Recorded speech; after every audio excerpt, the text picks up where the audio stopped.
Everyone knows somebody who should watch Kitchen Independence with David Doc Robertson, Saturday mornings at 10:30 on KPSE My TV.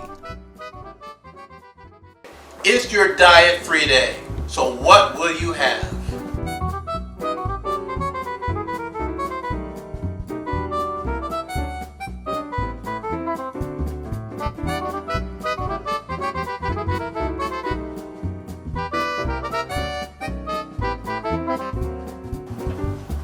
Welcome back to Kitchen Independence. I'm going to answer that question for you right now. We're going to make a dish that sometimes you might think it's difficult just because of the way it comes out so good and tasty, but we're going to make some fried chicken that will make the Colonel blush. Alright?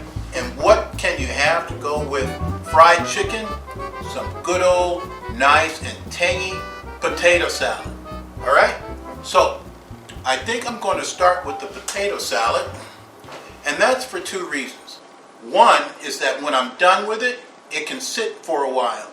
The other reason is so when I'm cooking the chicken, I need to remember my limitations.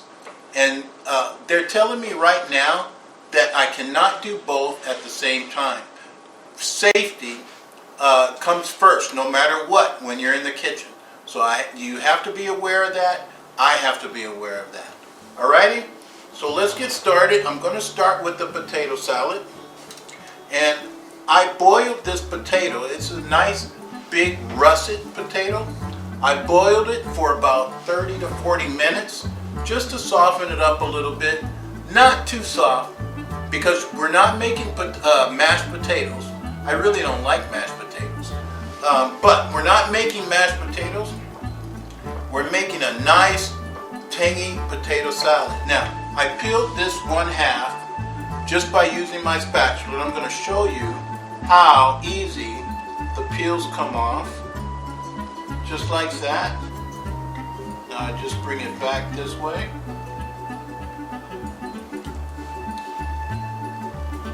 And this is what happens.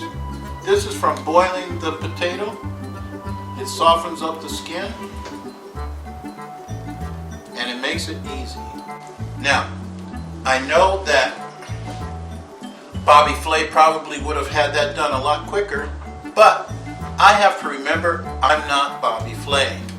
Okay? And the important thing, the whole purpose for this show is to help you gain independence in the kitchen. Okay, let's get rid of this. Next, I'm going to cube this. As you can see, this is nice and easy. Potato salad is a real easy dish to make.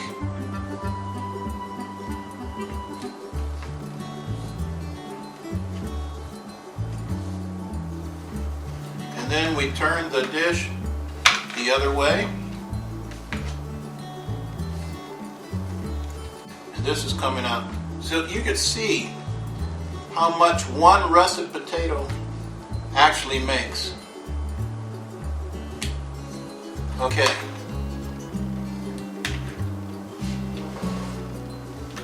Now that's going to be quite a bit right there.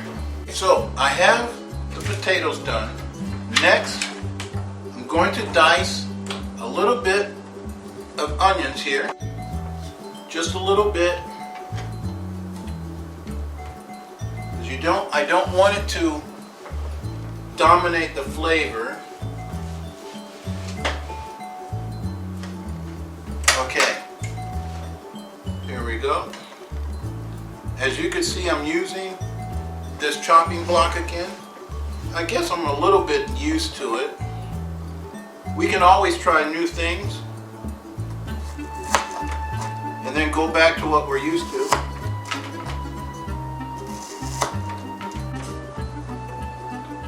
But the most important thing is to finish this and to get this from here to here. And that's what's most important. All right?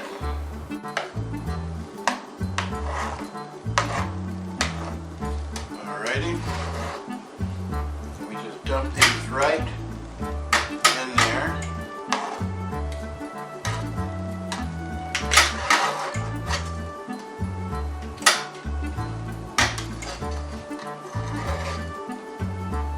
Now, I have the onions in there, and I'm going to experiment this time. I'm going to experiment with something I've never used in potato salad, and that's just a few bits of bell pepper. Okay, there we go. I have just a little slice of bell pepper. There we go, that's all we're using. Okay. And we're going to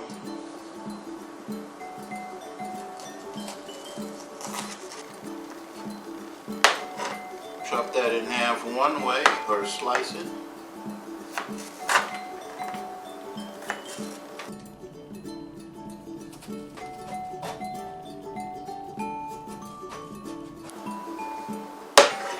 Now this is just enough to add to the flavor, and I'm putting these in just like the same reason that I would add celery, and that's for a little crunchiness in the potato salad.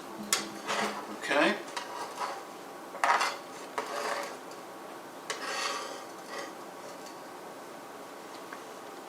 Okay, so that's it for our dry ingredients. Stick with us and we'll be right back after this first break. Get the story behind the wheelchair. Experience the trauma of shattered dreams and a poetic boxing match that ended faster than a flash of lightning. I Tried to Box with God, the memoirs of David Doc Robertson. Get yours today on Amazon.com.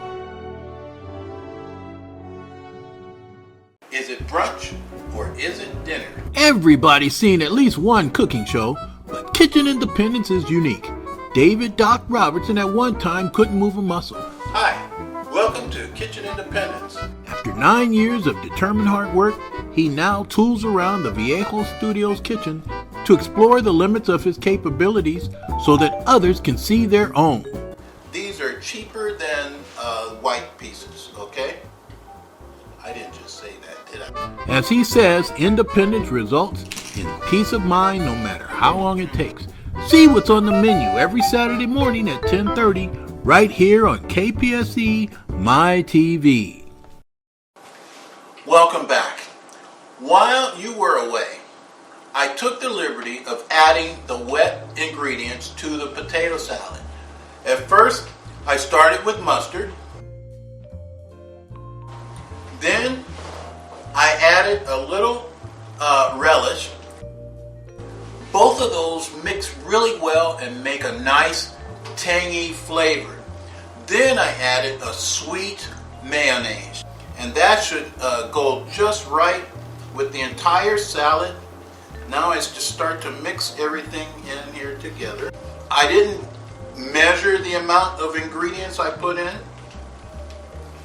because a lot of it has to do with personal taste. I know I can estimate.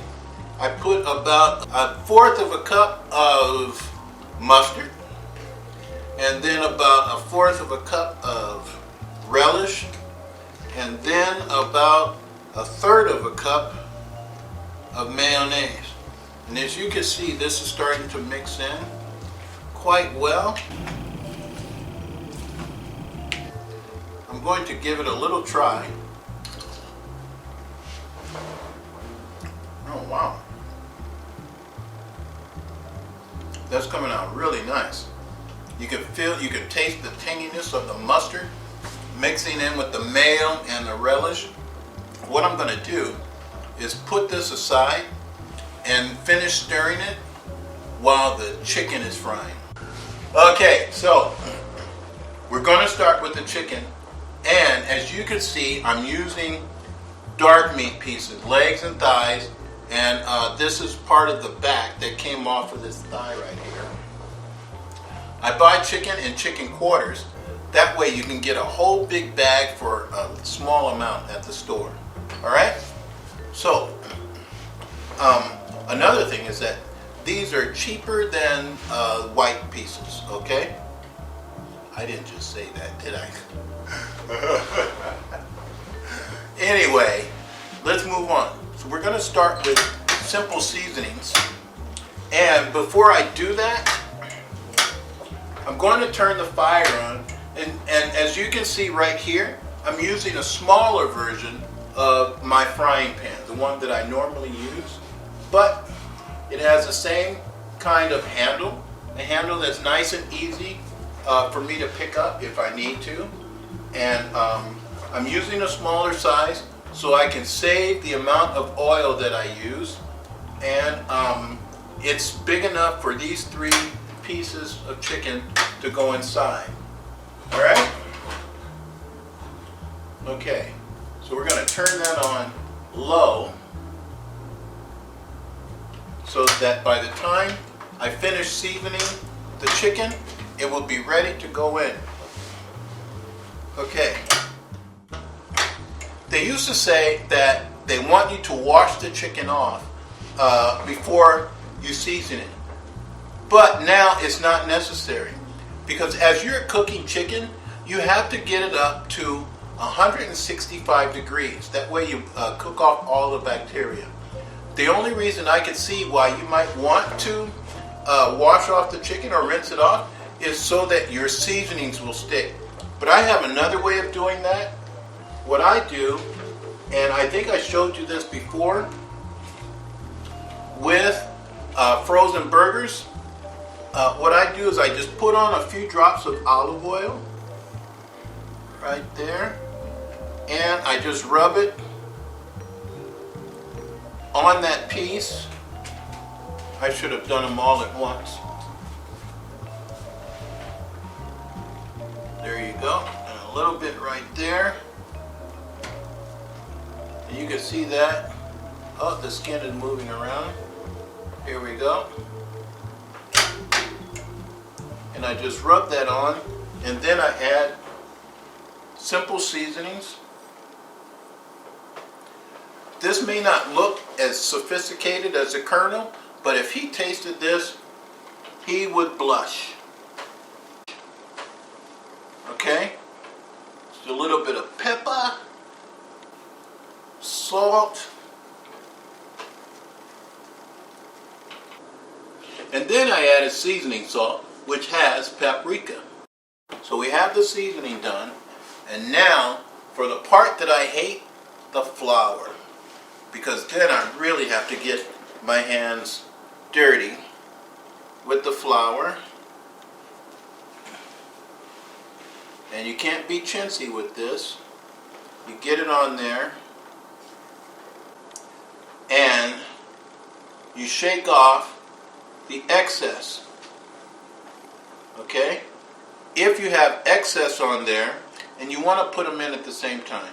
So if you have excess on there, what happens is that the extra flour will burn. Alright? And this one's coming out nicely. Alright, and let's get this one over there. Okay. Alright.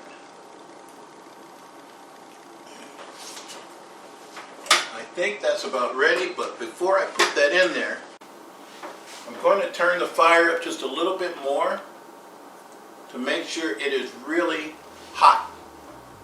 If you cook chicken on a low fire because you're afraid of getting popped or something like that, and that's a real hazard, your chicken will not come out.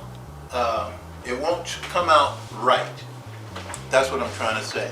First of all, you're not cooking off all of the bacteria, and then second, your chicken will come out oily. Okay, we're going to start with this drumstick. We're going to get that in there.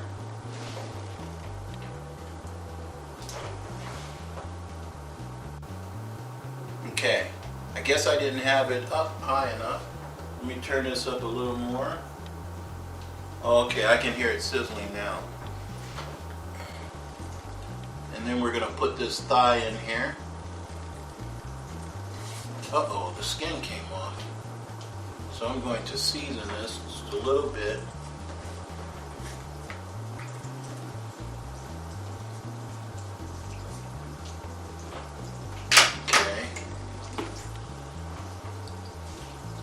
going to flour this piece.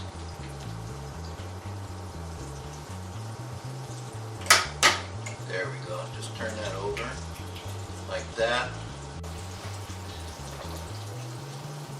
Okay, I think I'm going to have to use my big fork. And that always comes in handy. Because I don't want to, the oil's really hot and I don't want to invite myself to getting popped by hot oil by dropping it in there. So I'm going to use this fork. There we go. And that goes in right nice. And we're going to do the same thing with this one. Shake off the excess. Okay. That looks really nice. And we'll be right back after this break. This is David Doc Robertson with a quick tip from the kitchen. If you have or know someone with limited hand use, bags with handles can create a more accessible kitchen, especially inside your refrigerator. Here you see I store eggs in this plastic bag. I also use them for an assortment of things such as fruit or small bottles or anything else you might want to grab from the fridge. I stockpiled a bunch of these before they were banned in California. You can also use cloth bags. Just remember, short handles are better. Now, back to the show. Alright, welcome back. And I'm about ready to turn this chicken over. Okay, it's a little tricky. That's why I use a fork like this, so I don't have to get too close.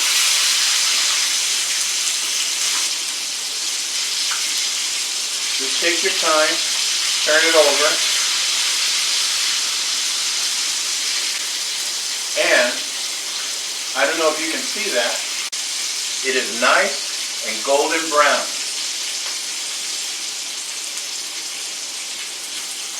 So while that is finishing, what I'm going to do is, and this is where I'm going to set the chicken when it's done. So what I'm going to do now is I'm going to finish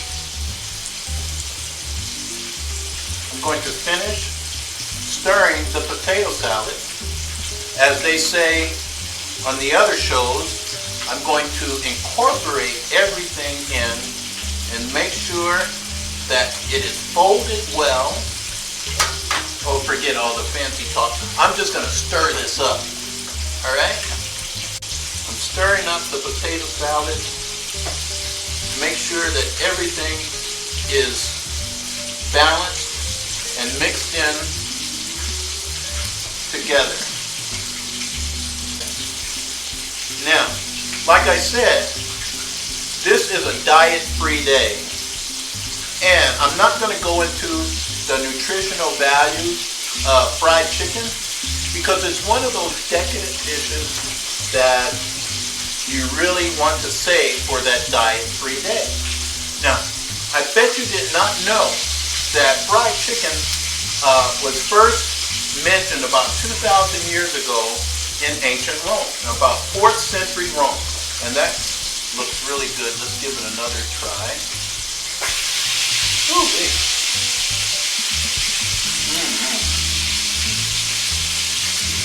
Everything is mixed in. This is going to go really good with the chicken. Okay? Alright. Now, first mention of fried chicken in the United States is about 1830. And there are two theories as to how it came about. And I'm about to take this out. That's about 5 minutes. Remember, 5 to 6 minutes on each side, depending on the size. Now, the first theory is that Scottish farmers or settlers came in and fried chicken, but they didn't have any seasoning on it. And the other theory is that Africans from people from West Africa who were here not voluntarily, but they fried chicken and they added a lot of seasoning. Now I know which one I'm going to believe. I'm going to take this out because I don't want it to overcook. Set it right here on the paper towel.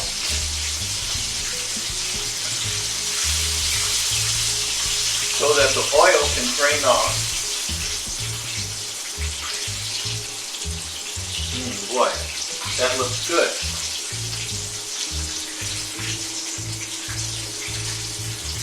And the last one. Oops. Just in time. And now we turn this fire off. Okay. So, you don't want to pick this up and start eating it right away because it is very, very hot.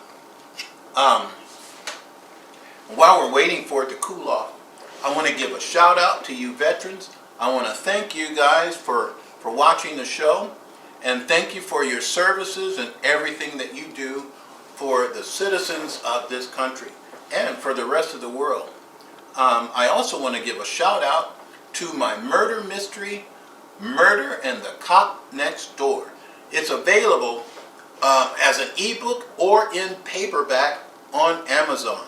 That's Murder and the Cop Next Door. Who did it? You want to know? You have to get the book. All right, now while the chicken has been cooling off for a while here, and I finished stirring the potato salad. I don't know if you like hot sauce on your chicken, but I know that I do. Now I have some right here that I'm going to add before I take a little test bite. I'm going to add this before I take this little test bite. While the chicken is nice and hot. Now I told you this before that I do not like to get my hands dirty. So I'm just going to stab this piece of chicken here, take a knife.